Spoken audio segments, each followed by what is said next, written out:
Hello दोस्तों, कैसे हैं आप सब। मैं आशा करती हूँ कि आप सब बहुत ही स्वस्थ होंगे, स्पिरिचुअली कनेक्टेड होंगे और पॉजिटिव होंगे। तो चैप्टर 1 हमने पहले डिस्कशन किया था। आज हम पढ़ेंगे डीएवी साइंस का चैप्टर नंबर 2, जो कि है nutrition in living organisms, animals and man. अब देखिए, चैप्टर 1 में हमने डिस्कशन किया था न्यूट्रिशन के बारे में, जो कि था प्लांट्स के बारे में। प्लांट्स में न्यूट्रिशन कैसे होता है, कितने तरीके के होते हैं, ऑटोट्रोपिक, हेट्रोट्रोपिक, होलोजोइक, ये सब चीज़ें हमने डिस्कशन किया था। प्लांट्स के बारे में डिटेल्स हमने पढ़ा था, फोटोसिंथेसिस और एक्स्ट्रा सेलुलर डाइजेशन, ये सारी चीज़ें हमने डिस्कशन की थी जो कि प्लांट्स में होते हैं। तो ये अभी चैप्टर 2 में हम पढ़ेंगे एनिमल्स में और मैन में किस तरीके से न्यूट्रिशन होता है।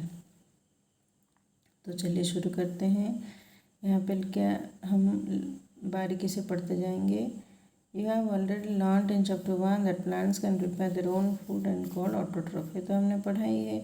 Animals can not prepare their own food and are called heterotrophs.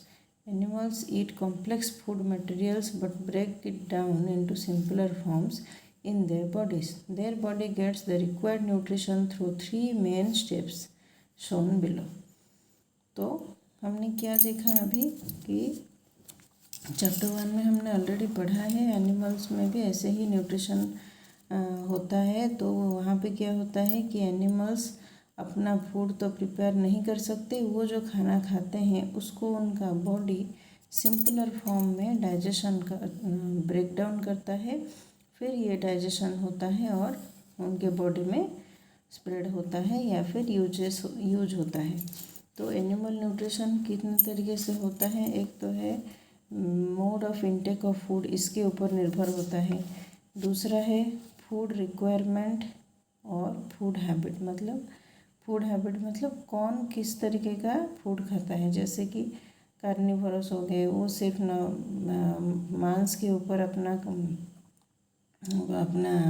जीवन व्यतीत करते हैं, वो उसको खाते हैं। जो ओमनिवोरस होते हैं वो बोथ खाते हैं, प्लांट्स भी खाते हैं, एनिमल भी खाते हैं, वेज भी खाते हैं, नॉन वेज भी खाते हैं।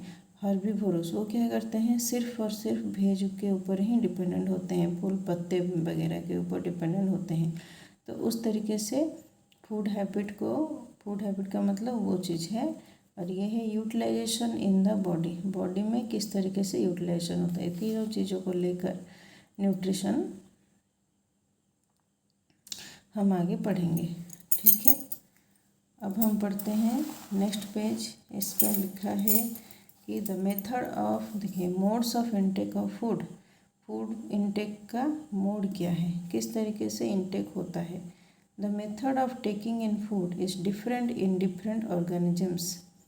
The relevant parts of their body gets modified in a manner that makes it easy for them to eat their food. मतलब उनके बॉडी में जो ऑर्गन्स है वो उस तरीके से मॉडिफाई किए हुए हैं कि वो अपना फूड किस तरीके से डाइजेशन करेंगे, जो उनके बॉडी के लिए सूटेबल है, उस अकॉर्डिंगली उनका सिस्टम जो है प्रिपेयर किया गया है, मॉडिफाई किया गया है, ठीक है। A sparrow has a short beak to pick up seeds and worms. तो यहाँ पे अब एग्जाम्पल शुरू हुए। किस चीज़ का एग्जाम्पल, देखिए, स्पैरो का एक बहुत ही छोटा सा बीक होता है। किस लिए बीक होता है, क्योंकि वो सीड को पिक कर सकता है एंड वर्म्स को भी पिक कर सकता है, ले सकता है, ठीक है। The long tubular beak of the humming bird helps it to suck nectar from the flowers.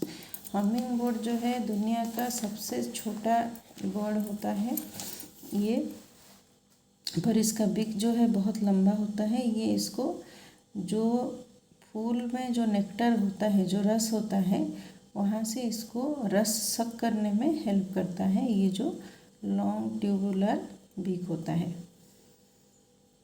अब नेक्स्ट एग्जाम्पल क्या है, the cow has sharp incisors and flat molar teeth that help it to cut and grind plant materials. जो भी फूल, पत्ते, पौधे, घास फूस वगैरह ये खाते हैं, तो इनका दांत किस तरीके से मॉडिफाई हुआ है कि जो इंसिजर होते हैं वो फ्लैट होते हैं। इंसिजर का नाम तो को पता ही है।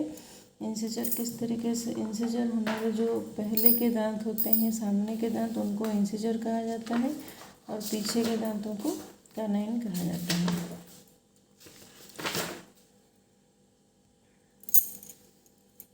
हमारे जो पहले के दांत होते हैं इंसिजर कहा जाता है इनको।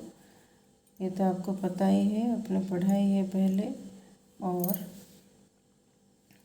जो यहाँ पे जो नोकीले दांत होते हैं ये है कैनाइन, और इसके पीछे वाले जो बड़े बड़े दांत होते हैं इनको कहा जाता है मोलर। तो मोलर और उसके पीछे वाले प्रीमोलर, बड़े बड़े जो होते हैं पीछे के दांत। तो ये जो इंसिजर होते हैं इनके बहुत ज़्यादा शार्प होते हैं, और ये पीछे वाले जो होते हैं ये बहुत ज़्यादा फ्लैट होते हैं, जिसके वजह से जो भी वो घास फूस खाते हैं उसको वो ब्रेक कर सकें, और ब्रेक करके अच्छे से वो ग्राइंड हो सके उनके ही मुंह में, ओरल कैविटी में। अब next, the jaws of many snakes enable them to swallow animals that may be much larger than the size of their head. देखिए इनका जो जॉ होता है, स्नेक का जो जॉ होता है, ये नॉर्मली एक तरीके से हम कह सकते हैं कि स्ट्रेचेबल होता है। ये जितने भी साइज में होता है, पहले शुरू में जितने भी साइज में ये होता है, मतलब मान लीजिए इतने साइज में है अभी, तो जैसे ही ये कोई बड़ा सा चीज़ इसके मुंह से बड़ा, कोई रैट हो गया, कोई रैबिट हो गया, कोई भी चीज़ हो गया, तो ये क्या करता है, इसको जब निगलने जाएगा ना, तो अपना ये जो चीज़ है, ये जो जॉ एरिया है इसका, ये जॉ एरिया को ये स्ट्रेच करते जाएगा, फैलाता जाएगा, और ये फैलते जाएगा। मतलब ये उस तरीके के टिश्यू से बना हुआ है जो कि अडॉप्टेड है। जो भी खाना, ये जो भी चीज़ ये खाना चाहता है, इसके लिए ये फैल के बड़ा हो जाए और आसानी से खाना फूड जो है अंदर जा सके, ये सैलो कर सके। देखिए यहाँ पे ये एक रैट को निगलने की कोशिश कर रहा है। रैट से उसका मुंह थोड़ा सा छोटा है, तो इसका जो ये वाला पोर्शन है, ये जो एरिया है, ये स्ट्रेच होता जाएगा और ये इसको आसानी से अंदर ले सकता है। हो गया modes of intake of food. अब food habits of animals. Animals के फूड हैबिट्स क्या है? On the basis of their food habit animals have been categorised into 3 different categories. उनका जो फूड हैबिट है एनिमल्स का, इसके अकॉर्डिंगली उनको तीनों अलग अलग हिस्सों में बांटा गया है। जैसे एनिमल्स में था ऐसे ही वहाँ पे था ऑटोट्रॉफ, हेट्रोट्रॉफ, और यहाँ पे है हर्बीवोरस, कार्निवोरस। देखिए, the animals like cow and deer that eat only plant materials are called herbivores. The animals like lion and tiger that eat only other animals are called carnivores. जो other animals को खाते हैं, अपने से छोटे animals को और अलग एनिमल्स को खाते हैं, उनको कार्निवोरस कहा जाता है। और जो सिर्फ प्लांट मटेरियल्स के ऊपर डिपेंडेंट है उनको कहा जाता है हर्बीवोर्स। मतलब एक तरीके से ये है वेजिटेरियन और ये है नॉन वेजिटेरियन। ये मर जाएंगे लेकिन घास फूस नहीं खा सकते, और ये घास फूस ही खाएंगे, इसके बदले कोई और एनिमल को शिकार करके नहीं खा सकते। इनका वो मैकेनिज्म अलग होता है हर्बीवोर्स का। कार्निवोर्स का जो मैकेनिज्म है वो अलग होता है। Animals like bear and human beings that eat both animals and plant materials are called omnivorous. तो जो एनिमल हो या फिर बियर हो या कुत्ता भी, ये जो टाइप्स के एनिमल्स होते हैं ये क्या है, ओमनिवोरस है। मतलब बोथ खाते हैं, बोथ प्लांट मटेरियल भी खाते हैं और एनिमल मटेरियल भी खाते हैं। वैसे आप क्या खाते हैं? वेज खाते हैं या नॉन वेज खाते हैं? आप फुली वेजिटेरियन है या फुली नॉन वेजिटेरियन है? कमेंट सेक्शन में लिखकर ज़रूर बताइएगा। अब हम पढ़ेंगे बच्चों मोड्स ऑफ न्यूट्रिशन पढ़ेंगे दोस्तों। ये मोड्स ऑफ न्यूट्रिशन में हम क्या पढ़ेंगे? Saprotrophic nutrition, parasitic nutrition and holozoic nutrition. Saprotrophic nutrition में क्या होता है और पैरासाइटिक होलोजोइक में क्या होता है, डिटेल्स हम पढ़ने जा रहे हैं। अभी in their food that provides animals their it is their food that provides animals their required nutrition.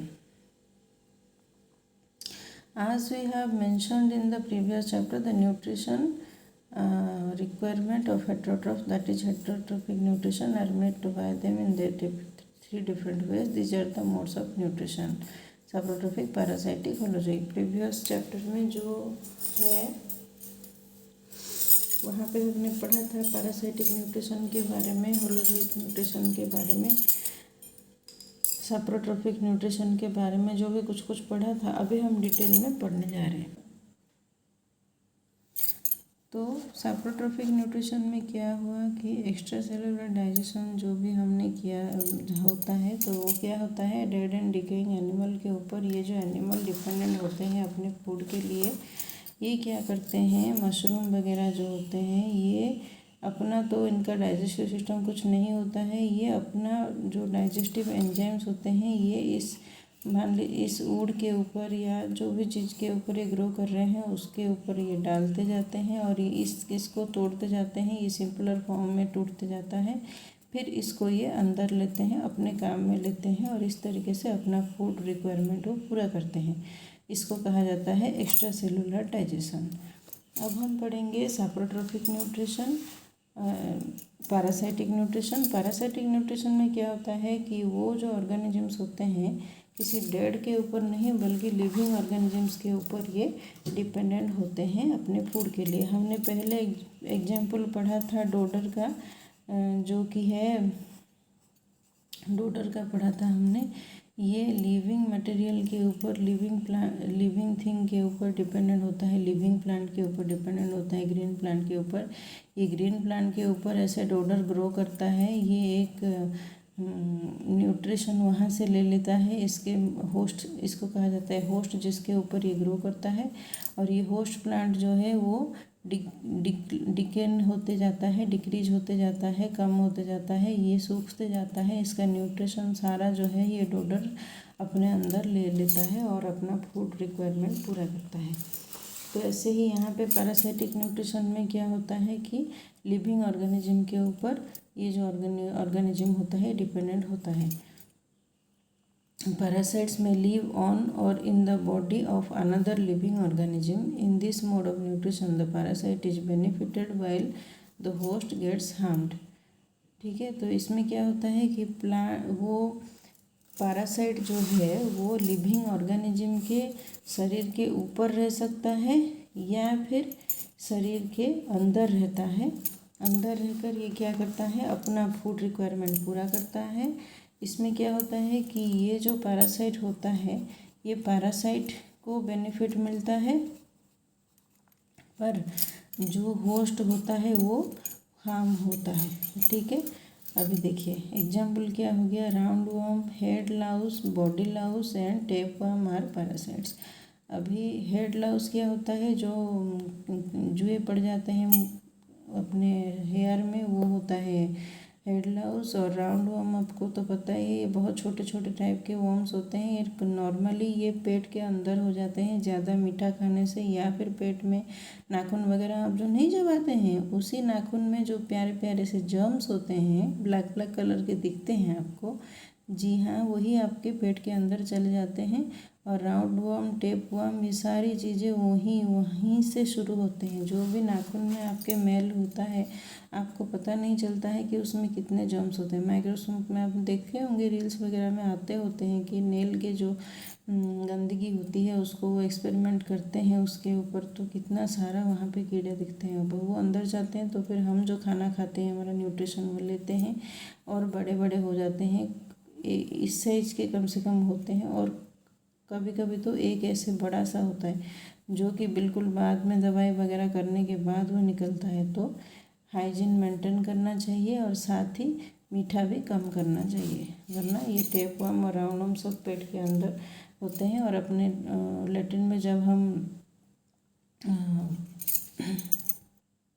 हमारे स्टूल में ये उसके साथ बाहर आ जाता है और अंदर भी रहता है. ज़्यादा हो जाए तो बाहर आता है, खुजली वगैरह होता है. अब जब पेट में कीड़े वगैरह पड़ते हैं ना, तो जिसके पेट में पड़े होंगे ना वो बिल्कुल सूखता जाता है, क्योंकि उसका सारा न्यूट्रिशन ये लोग खाते हैं और ग्रो करते हैं और अपना फैमिली जो है उसके अंदर बढ़ाते हैं पेट के अंदर। ठीक है।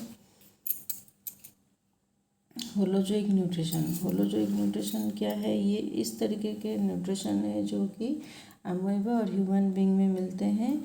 देखिए, this is a mode of nutrition in which organisms like amoeba and human beings eat food that may B solid और इन लिक्विड स्टेट। ये फूड सॉलिड में हो सकता है, लिक्विड में हो सकता है। जैसे हम खाना खाते हैं, दूध पीते हैं और पानी पीते हैं, इस तरीके से this food is taken into the body or eaten and then it is broken down or digested to provide the required nutrition to the body। जो भी रिक्वायर्ड न्यूट्रिशन हमारे बॉडी के लिए है वो हम कैसे लेते हैं? यहाँ से हम उस खाने को खाते हैं, ये ब्रेक डाउन होता है और डाइजेस्ट होता है, सॉलिड फॉर्म में हो चाहे लिक्विड फॉर्म में हो, जो भी हम खाते हैं वो डाइजेस्ट होता है और फिर हमारा बॉडी उसको अंदर ले सकता है।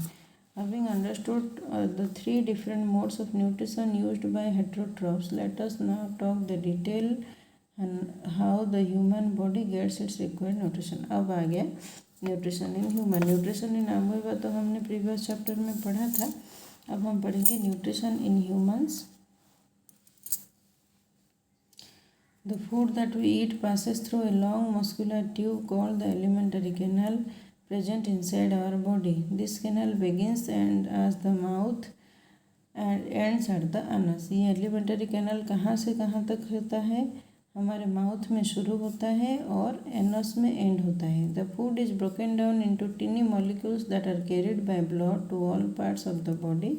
The sequence of steps involve in this process are as follows. क्या क्या स्टेप होते हैं? जो भी फूड हम खाना खाते हैं, फूड को क्यों इतना ज़्यादा इम्पोर्टेंट दिया गया है? बिना फूड के हम जी ही नहीं सकते। सभी ऑर्गेनिज्म जो भी लाइफ लिविंग फॉर्म में अभी वर्ल्ड में है, इस सभी को फूड ही चाहिए होता है। ये फूड इसीलिए जब हम फूड खाते हैं, फूड से ही हमारा जीवन चलता है, तो हम फूड खाते हैं तो बहुत सोच समझ कर खाना चाहिए और खाते समय बहुत ध्यान से उसको अंदर लेना चाहिए।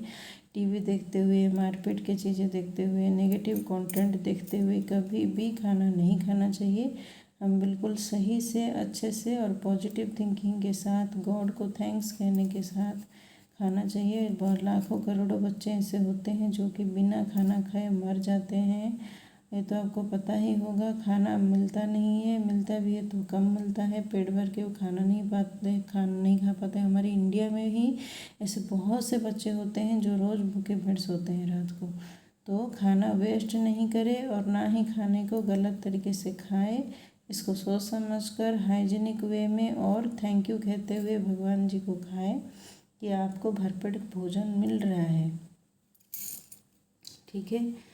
तो हमारे ह्यूमन में क्या होता है कि जो एलिमेंटरी कैनल होता है, ये एलिमेंटरी कैनल का क्या काम है? ये पूरा का पूरा डाइजेशन प्रोसेस जो है हमारा कैरी आउट करता है। ये कहाँ पर स्टार्ट होता है? हमारा ओरल कैविटी में स्टार्ट होता है और ओरल कैविटी में स्टार्ट होकर ये आनस में ख़त्म होता है। ये पूरा का पूरा जो यहाँ से लेके यहाँ तक का सफ़र है, इसमें फूड कैसे अंदर जाता है, कैसे डाइजेशन होता है, कैसे न्यूट्रिएंट उसमें से अलग होते हैं, कैसे ब्लड में ऑब्जर्व होते हैं और कैसे अनरिक्वायर्ड जो मटेरियल है वो रिलीज हो जाते हैं, वो सारी चीज़ें हम अभी पढ़ने वाले हैं स्टेप बाय स्टेप। तो पहला स्टेप है इंजेशन। इंजेशन का क्या है हम पढ़ेंगे अभी। The act of getting and eating food is called ingestion. जो हम खाना खाते हैं और खाना लेते हैं उसको इंजेशन कहा जाता है। In humans it takes place through the mouth where the teeth help the chewing the food. हमारा टीथ जो है वो फूड को च्यू करता है और हम अपने अंदर वो खाना लेते हैं और इसको कहा जाता है इंजेशन। फिर आ गया digestion. The process of breakdown of complex molecules into simpler form, simple soluble ones. जो कॉम्प्लेक्स मॉलिक्यूल हम खाते हैं उसको ये तोड़ के सिंपल फॉर्म और सॉल्युबल वंस में, जो कि ब्लड में सॉल्युबल हो सके, वहाँ तक जो ब्रेकडाउन होता है उसको कहा जाता है digestion. This digestion of food gets done with the help of certain chemicals called the enzymes. जो भी फूड के ब्रेकडाउन के लिए डाइजेशन के लिए हेल्प करते हैं उनको कहा जाता है enzymes. The process of digestion starts in the buccal cavity and gets completed in the small intestine. ये कहाँ पे शुरू होता है ये डाइजेशन? अभी हमने क्या पढ़ा कि जो फूड का प्रोसेस से लेकर रिलीज होता है वो उसको कहा जाता है एलिमेंटरी कैनल, और ये माउथ में स्टार्ट होके एनस में ख़त्म होता है. डाइजेशन जो है फूड अंदर जाके ब्रेकडाउन होके सिंपलर फॉर्म में ब्लड में सोल्यूबल होता है, उसको डाइजेशन कहा जाता है. और ये डाइजेशन एंजाइम्स के थ्रू होता है. द प्रोसेस ऑफ डाइजेशन कहाँ पर स्टार्ट होता है? बॉकल कैविटी में स्टार्ट होता है और स्मॉल इंटेस्टाइन में जाके ये कंप्लीट होता है. अब्जॉर्प्शन, थर्ड स्टेप है अब्जॉर्प्शन. पहला था इंजेशन, फिर डाइजेशन, फिर absorption. The digested food is absorbed by the walls of the small intestine from where it gets passed on to the blood. ये क्या करता है कि हमारे जो स्मॉल इंटेस्टाइन के जो वॉल्स होते हैं वो इस तरीके से डिजाइन किए गए हैं कि उन वॉल में जो छोटे छोटे ऐसे झिल्ली के टाइप में होते हैं, हम डिटेल में आगे पढ़ेंगे. ऐसे स्मॉल इंटेस्टाइन का ये जो होता है वाल, ये वाल में छोटे छोटे ऐसे भिल्ली टाइप्स होते हैं. ये क्या स्ट्रक्चर, ये जो स्ट्रक्चर होते हैं इनका क्या काम है? ये फूड को ये बहुत अच्छी तरीके से अब्जॉर्व करते हैं. जो भी न्यूट्रिएंट रिलीज होता है फूड खाने के बाद उसको ये बहुत अच्छे से अब्जॉर्व करते हैं. इनका ये काम होता है. ठीक है, तो ये बॉकल कैविटी में स्टार्ट हो गए, स्मॉल इंटेस्टाइन में ख़त्म होता है. अब्जॉर्प्शन होता है स्मॉल इंटेस्टाइन में और फिर ये ब्लड में जाकर मिलता है. Assimilation, the absorbed food is utilized by the body for growth and formation of body parts is known as assimilation. जो हमारे बॉडी के ग्रोथ के लिए, फॉर्मेशन के लिए यूज होता है जो न्यूट्रिशन, उसको कहा जाता है assimilation. Egestion, the elimination of undigested food from the alimentary canal is known as egestion. जो भी अनवांटेड थिंग्स हमारे बॉडी के अंदर बच जाते हैं डाइजेशन के बाद, जो ज़रूरत नहीं है, जो डाइजेस्टेड नहीं हो पा रहे हैं, जो अनवांटेड चीज़ें हैं, अननेसेसरी चीज़ें हैं, उनको इजेशन के मदद से हमारा बॉडी बाहर रिलीज कर देता है. अब ये सारे जो प्रोसेस है, the alimentary canal is made up of the following body parts. जो भी एलिमेंटरी कैनल हमारा है उसका जो पार्ट्स को लेकर ये बना हुआ है, डिटेल्स में यहाँ पर दिया गया है. बॉकल कैविटी से लेकर आनस तक, और यहाँ पे ये डायग्राम भी दिया गया है, इसके बारे में हम पढ़ेंगे नेक्स्ट क्लास में. तब तक आप ये सारा पढ़ाई ख़त्म करिए. कुछ डाउट है तो कमेंट सेक्शन में लिखिए. मिलते हैं अगले वीडियो में. तब तक के लिए टेक केयर. जय श्री कृष्णा.